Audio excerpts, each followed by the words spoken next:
and looked over on the other table was a rather miserable-looking Mr. Baker with his two big French minders that had come along with him. Right.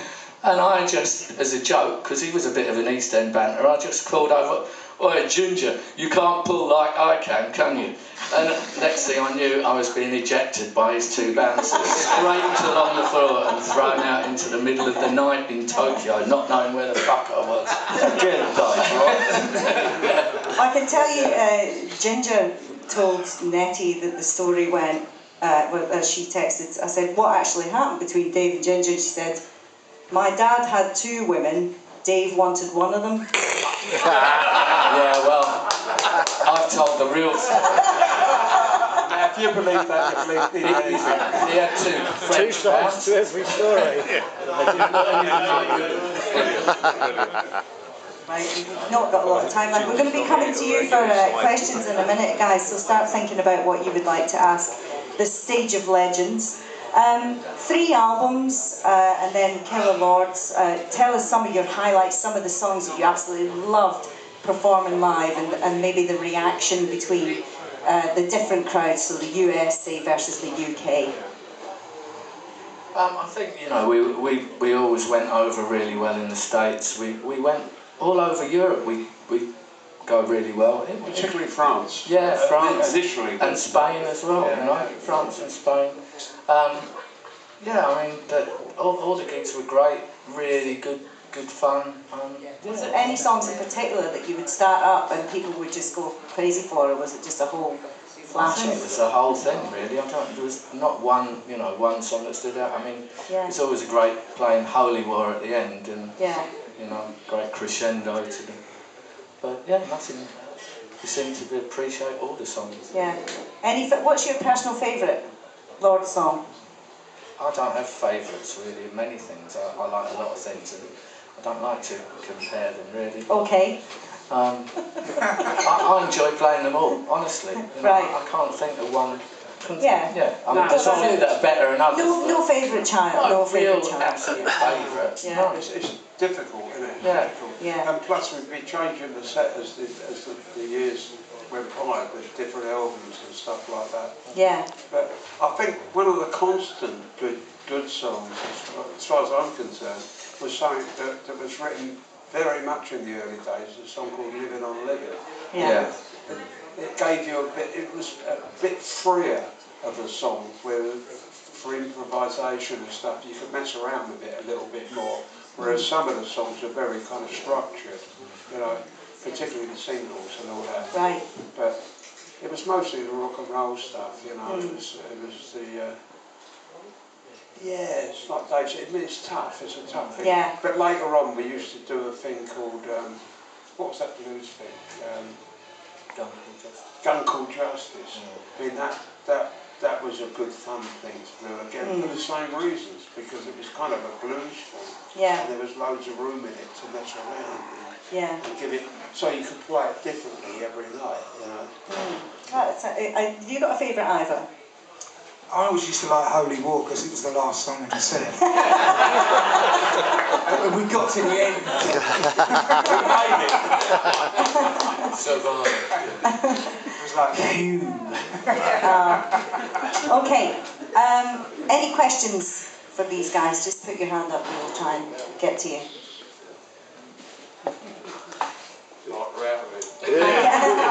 Kevin. Brian, have you got any recordings or any audio or visual of the early bands you're in, like Bastard or anything like that? Because none of them have ever seen the light of day, have they? We've never seen anything at all, ever. No, we did some demos in Brussels of Bastard.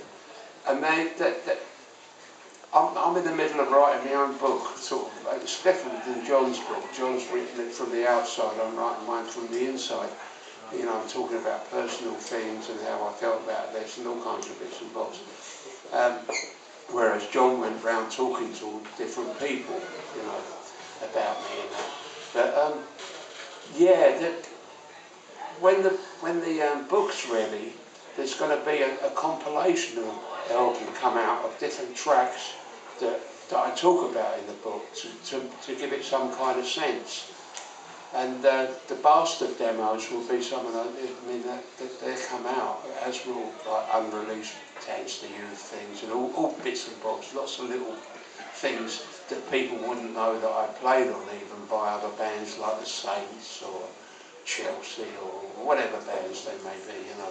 And yeah, so they will come out. They definitely will. Thank you. Let's come back and do a gig when they come out, right, Tony? Tony's chatting.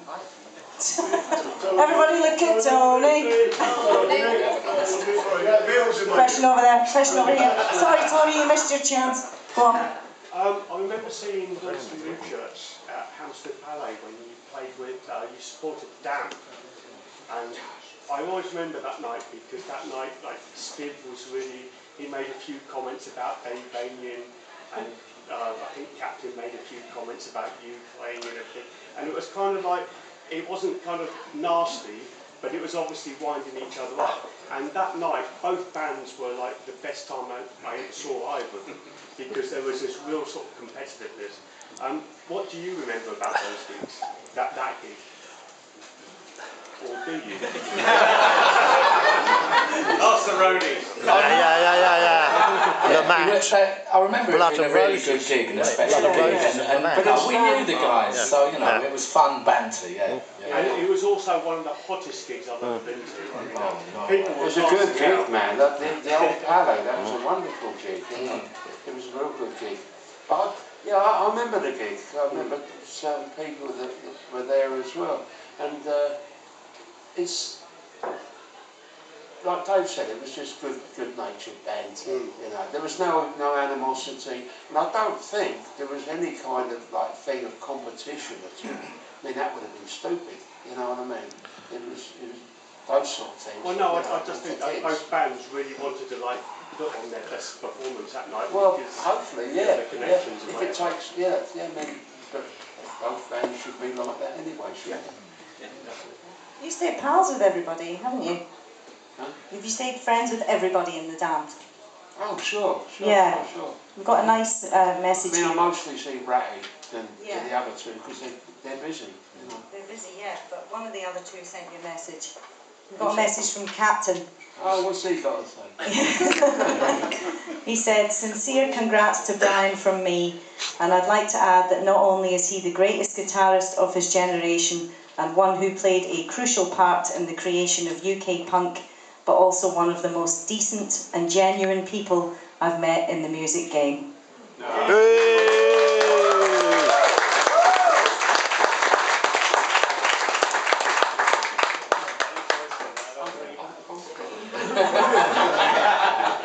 Any reply? Okay, any more questions? Yeah. We do. What do you want on your rider on April 1st? Ah, excellent. April 1st. Vive le Rock Awards. Yes, now, are you going to give us a little taster of the set list? Well, Surprise them.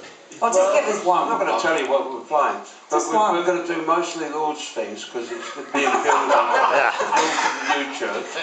Right. Good. We're very lucky because we've got Mike coming in and singing. Right. And that Mike Monroe, you know, he's a good man. Yes. Great. And I mean, it's going to be a great night, I think. We're going to do a couple of dance songs, do an Iggy song, do a bit of this, bit of that, you know, and like stir it up and hope for the best. I am looking forward to it. I'm definitely looking forward. We never saw the Lords, I was too young, so this is like, wow. Yeah, right, Tad. Right. Plus I'm getting a medal as well. Actually, you're getting a special award, aren't you? What award are you getting? It's a surprise. Is it a surprise? Oh, you're not getting an award! For God's sake, nobody's going to tell anybody. There's nobody here. Davy Crockett Award, the pioneer. Okay, one more question. Tony.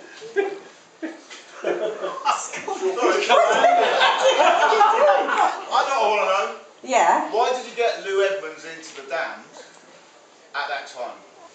Because I wanted another guitar player in, so I could expand what I was doing a bit more.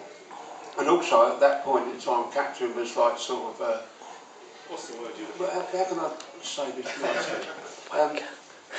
He's showing off rather a lot. Taking his clothes off and doing this, that and the other.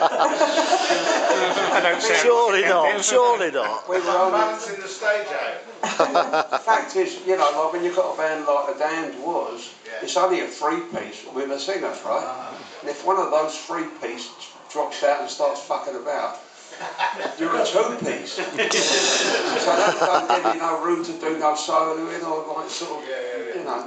So I thought, let's get another guitar player in and cover it a bit, can we? You know? Yeah. But it was all right. He's all right then. He was. He's doing this. He's playing with John now. Still is. If you got the call to go back to the Damned for a couple of gigs, would you do it? Yes. Only if Rat come in too. Right, so if you had that.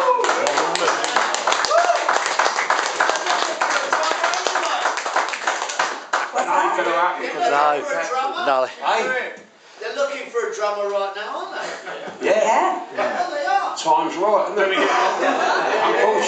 Unfortunately, I'm doing a lot tonight. Got him on the other line. Yeah. Exactly, yeah. Okay, it's been wonderful. Obviously, you two are going to be playing on the 1st of April at Viva Rock Awards, which I can't wait to go to. What's next for you, Ivor? Are you going to be helping these guys? Yeah, I'm going to help him out. Yeah. He's got to. He's part of the game. Part of the gang. Yeah, Ivor used to, like, at the end of the set with the Lords, I don't know how it started, but I used to take the bass off. You were pissed off and used to throw the bass at him. Yeah, so I used to throw the bass at him and he would catch it. And so we developed this thing that I made it harder and harder for him to catch. And I'd take it off, throw it, twist it round, it would go through the air and just... So we might do some of that as well. Awesome. That's why Not if I'm standing in the way, baby. The David's got hold of us, so come on, give him a chance. Yeah. Ladies and gentlemen, haven't they been amazing? Please thank Brian James and Ivor Wilkins. The Rock and Roll Book Club will be back here on April the 7th with Madness, talking about their book, Before We Were We. So we will hopefully see you then. Thanks very much, everybody, for coming.